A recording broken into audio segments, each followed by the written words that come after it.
দাদু তোমার এই এই যে এগুলোকে কি বলে, বুড়ির চুল? হাওয়া মিঠাই বলে, তো বুড়ি চুল বলে। হাওয়া মিঠাই, বুড়ির চুল।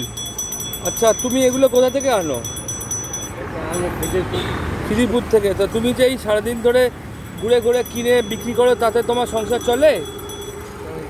চলে যায়।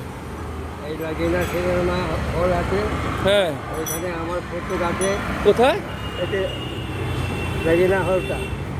নবীনা হল। হ্যাঁ, হ্যাঁ।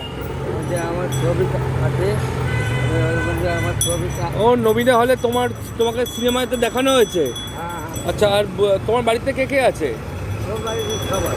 সবাই আছে। তুমি এই এত এত এত বয়সে তুমি এরকম ঘুরে ঘুরে বিক্রি করছো, তাতে তোমার কষ্ট হয় না? আর কষ্ট করে কী হবে, তার জন্য তো করতে পারে। আর তোমার এই বুড়ি চুল আগে খুব পাওয়া যেত, এখনকার বাচ্চারা খায়? হ্যাঁ। খায়। আচ্ছা, ভালো থেকো তুমি।